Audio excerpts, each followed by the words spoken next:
Chairperson and members of the committee.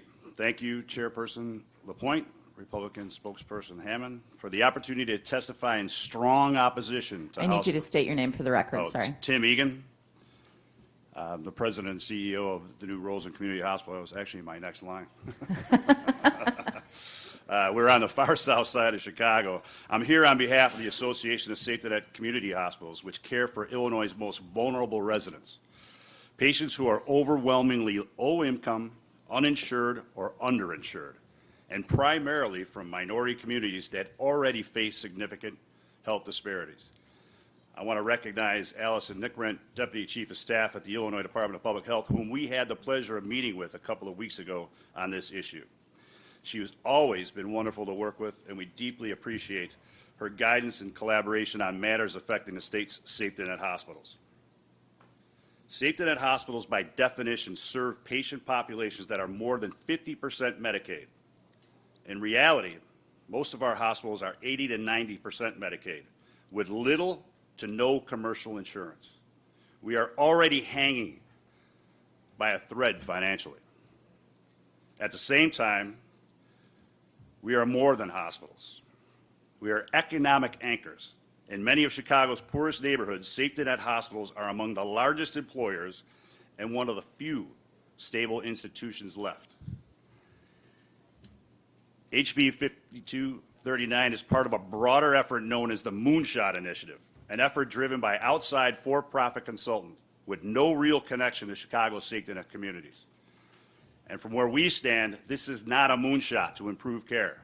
It is a kill shot aimed at the very hospitals our communities depend on. This proposal is not coming from within our communities. It's being imposed on them. Freestanding emergency centers do not provide the full range of services that hospitals do. They do not run inpatient units. They do not sustain trauma care, behavioral health, or other essential services that communities like ours depend on. But they are allowed to compete for the same patients and employees. This creates a simple and dangerous dynamic. They take revenue, we keep responsibility. Safety net hospitals cannot turn patients away. We treat everyone regardless of their ability to pay. This bill weakens that very system that is required to be there for everyone.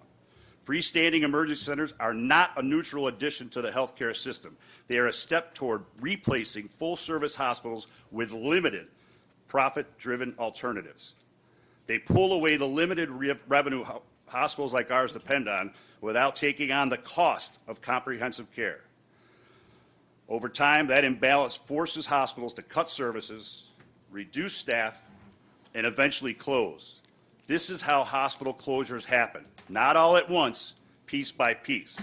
And when a safety net hospital closes, it's not replaced by a freestanding emergency center. What is lost is far greater: inpatient care, specialty services, jobs, and a critical community institution. Freestanding emergency centers are not hospitals.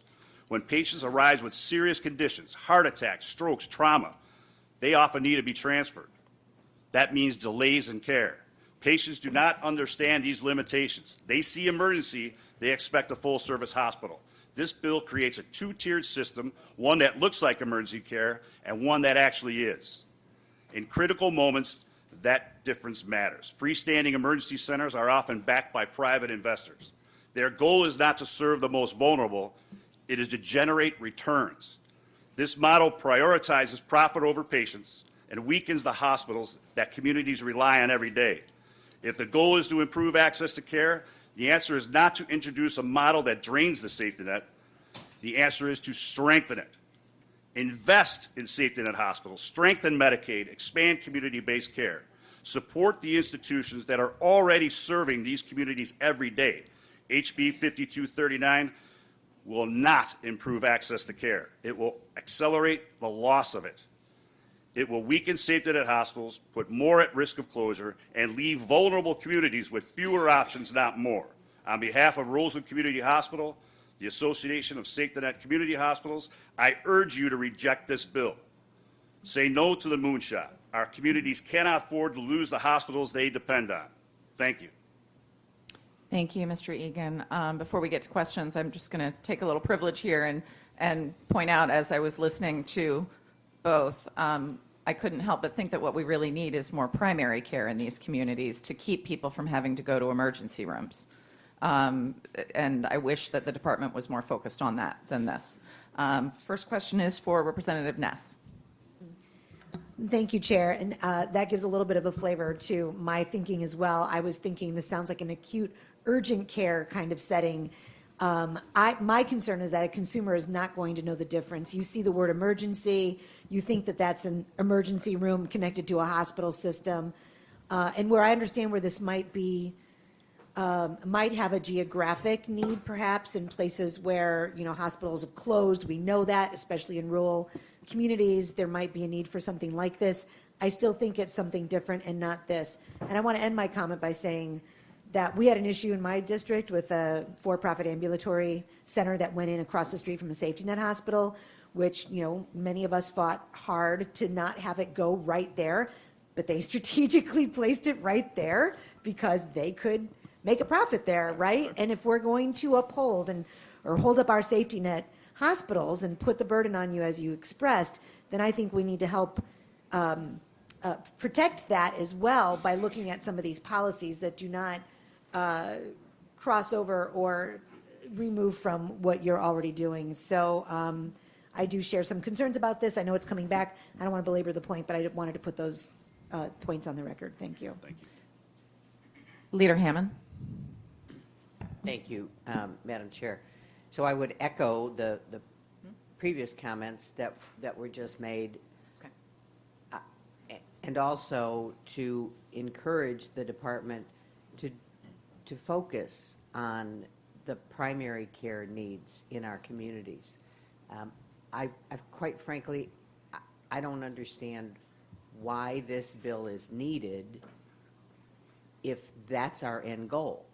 If that's our end goal, then let's work towards that goal. Let's not create something that shouldn't have to take on the burden that we as a state should be doing and protecting our safety net hospitals. I think that putting these up does give people a sense of false hope and a peace of mind that they probably should not have. And the comment was made that this would be helpful to our rural communities. But as I read this, currently in statute, these FECs are allowed in municipalities with a population of 50,000 or fewer inhabitants. But under this bill, freestanding emergency center may be located in a municipality with a population greater than 50,000. So that does not incentivize more of these in our rural areas. Absolutely, it does exactly the opposite. And quite frankly, in our rural areas, we struggle for health care. We struggle for every aspect of health care: nurses, doctors, specialties, hospitals. So I don't think that this is the answer, and I hope we do better. Representative Briel. Thank you to everyone. And I would like to echo the sentiment of everyone who has spoken against this. We talk about rural communities. I am from the 76th District, which is an incredibly rural community. The county I live in is the second largest geographic county in the entire state. I would like to say that freestanding emergency clinics have been a large portion of the destruction of healthcare. I have countless calls every month, emails, meetings with people because of the loss of our safety nets, because of the loss of accessibility of healthcare in our area. These are not a substitution. Right now, we're looking at a consolidation of services that left a hospital, still defined as a hospital, with no anesthesia, no OB, no pediatrics, and yet it's still a hospital, question mark, with an emergency room. And these freestanding clinics, as some of the other representatives have said, have no access to those types of services. They have no specialties. People will be transferred anyway, which puts a higher burden on your first responders in order to make it get there, and re-enriches insurance companies for the prices that they pay for transportation. Leaves people an hour to 2 hours away from their home with no one available to get there. So I thank you for bringing up your opposition, and having lived this my whole life, this is a really bad idea. Sorry, no offense. Yeah, and I'm happy to respond to all of the comments that we've gotten so far. Very much hear you guys, especially about the need for primary care.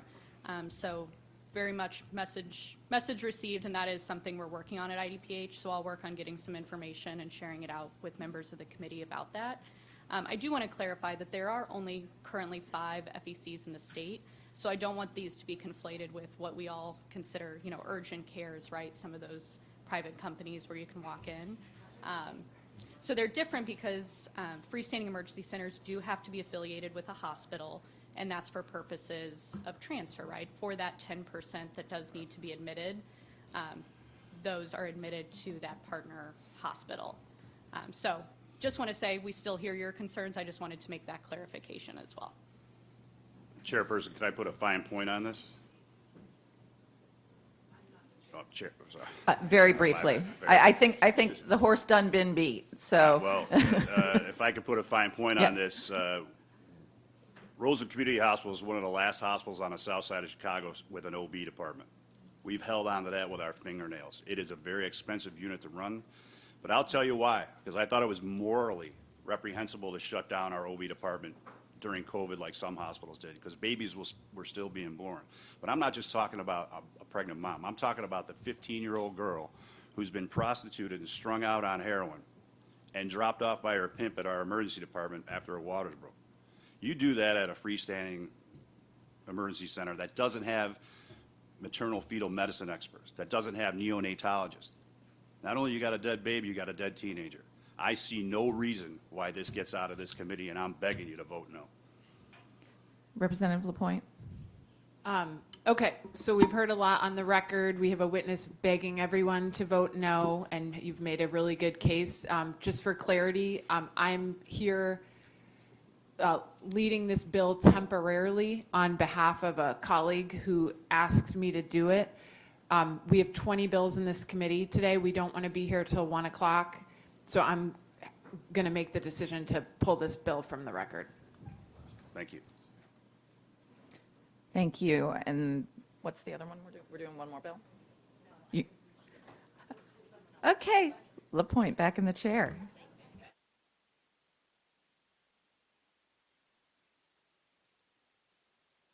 Okay. Leader Lilly, you want to step up and